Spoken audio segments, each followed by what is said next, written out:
Hi hello welcome to Srirama dance engine. This is Bhagyashree Gannavarapu. నేను ఈరోజు నా వీడియో అందు నటరాజస్వామి పోస్టర్, నటరాజస్వామి భంగిమ ఏ విధంగా పెట్టాలో నా వీడియో అందు మీకు తెలియజేస్తాను. అది ఏ విధంగా పెట్టకూడదు, అది ఏ విధంగా పెట్టాలో కూడా మీకు ఇన్ఫార్మ్ చేస్తాను.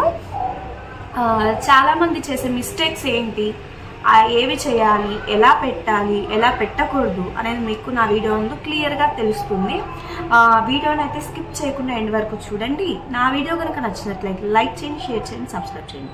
ఇంకొక విషయం వచ్చి, నా వీడియో ద్వారా మీరు ఎంతో కొంత తెలుసుకుంటున్నారు అనేసి నేను అనుకుంటున్నాను.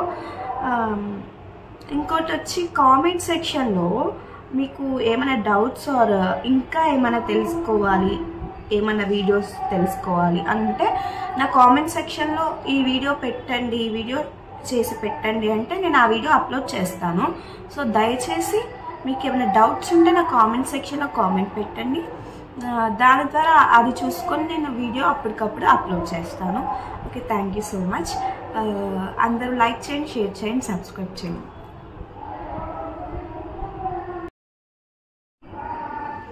ముందుగా బాడీని స్ట్రైట్గా ఉంచుకోవాలి.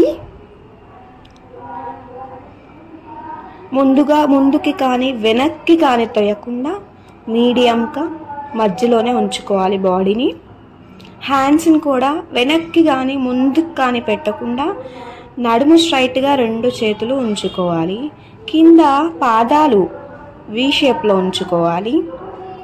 కాళ్ళు వచ్చి రాంబస్ షేప్లో ఉండాలి. బాడీ స్ట్రైట్ ఉండాలి.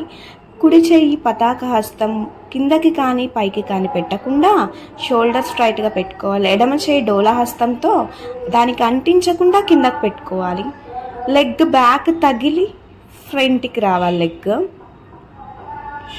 Okay, thank you. ఇప్పుడు ఎలా చెయ్యకూడదో నేను మీకు ఇన్ఫార్మ్ చేస్తాను.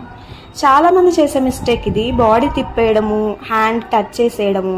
అలా చేయకూడదండి. దయచేసి ఎలా చేయాలో మళ్ళీ రిపీటెడ్గా చూపిస్తున్నా చూడండి. ఆ విధంగా చేయాలండి. బాడీ ఎప్పుడు స్ట్రైటే ఉండాలి. బాడీ టర్న్ అవ్వకూడదు అటు సైడ్.